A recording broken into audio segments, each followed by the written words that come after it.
दोस्तों, आज हम बात करेंगे उड़ते संदेशवाहक कबूतरों की। ये सिर्फ पंछी नहीं, बल्कि सदियों से हमारे संदेशवाहक रहे हैं। नीले आसमान में ऊंची उड़ान भरते हुए ये छोटे छोटे पंछी दूर दराज के स्थानों तक खबरें पहुंचाते थे।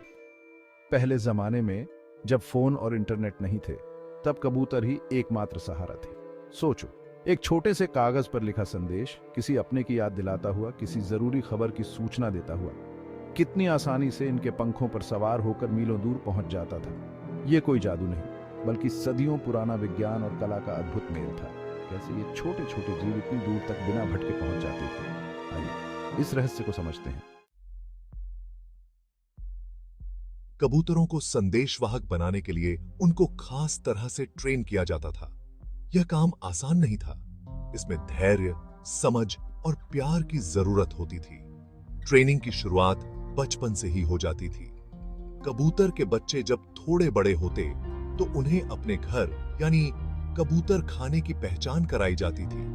उन्हें धीरे धीरे आसपास के इलाकों में उड़ने की आजादी दी जाती थी। इसके बाद शुरू होता था असली प्रशिक्षण। कबूतरों को पहले कम, फिर धीरे धीरे ज्यादा दूरी तय करने का अभ्यास कराया जाता था। उन्हें एक खास जगह से छोड़ा जाता और उनके कबूतर खाने वापस लौटने का इंतजार किया जाता। समय के साथ साथ ये कबूतर सैकड़ों, हजारों मील दूर से भी अपना घर ढूंढ लेते थे।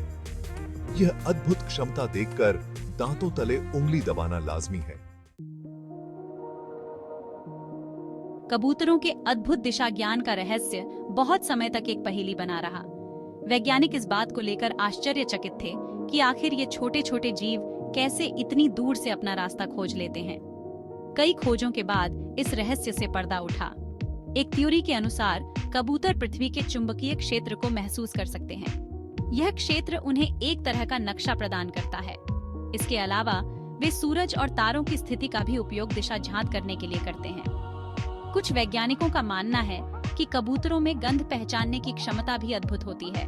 वे अपने घर और अन्य परिचित स्थानों की गंध याद रखते हैं और उसी के आधार पर अपना रास्ता ढूंढ लेते हैं।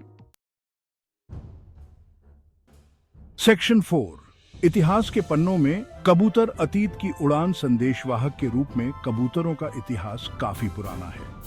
प्राचीन काल से ही इनका उपयोग खबरें पहुंचाने के लिए किया जाता रहा है। प्राचीन ग्रीस में ओलंपिक खेलों के नतीजे कबूतरों के जरिए भेजे जाते थे। रोमन साम्राज्य में तो कबूतरों की एक पूरी डाक सेवा थी। युद्ध के मैदानों से घायल सैनिकों के संदेश कबूतरों द्वारा ही भेजे जाते थे। मध्यकाल में भी कबूतरों का महत्व बना रहा। राजा महाराजा अपने संदेश भेजने के लिए इनका इस्तेमाल करते थे। प्रथम विश्व युद्ध के दौरान कबूतरों ने तो अपनी वीरता और समर्पण की अद्भुत मिसाल कायम की। बिजली के तार टूटने और रेडियो संपर्क टूटने की स्थिति में ये कबूतर ही एकमात्र सहारा थे। सेक्शन 5, प्रशिक्षण की बारीकियां।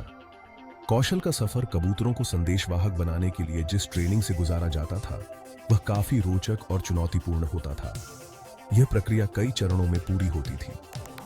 सबसे पहले कबूतर के बच्चे को उसके घर यानी कबूतर खाने से जोड़ा जाता था। उसे धीरे धीरे कबूतर खाने के आसपास उड़ने की आजादी दी जाती थी।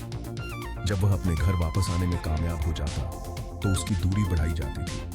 संदेश भेजने के लिए एक छोटा सा कागज के टुकड़े पर संदेश लिखकर उसे कबूतर के पैर में बांध दिया जाता था। धीरे धीरे दूरी को बढ़ाते हुए कबूतर को सैकड़ों मील दूर से संदेश लाने और ले जाने का अभ्यास कराया जाता था।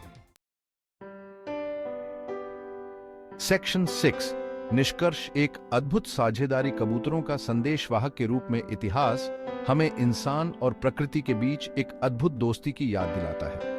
हालांकि आज के आधुनिक युग में बातचीत के कई साधन मौजूद हैं, लेकिन कभी ये छोटे छोटे पंछी हमारे लिए जीवन रेखा हुआ करते थे। इनकी दिशा झांक करने की अद्भुत क्षमता और वफादारी हमेशा हमें हैरान करती रहेगी। कबूतरों का इतिहास हमें यह भी सिखाता है कि प्रकृति में कितने रहस्य छिपे हैं, जिन्हें समझने और उनसे सीखने की जरूरत है।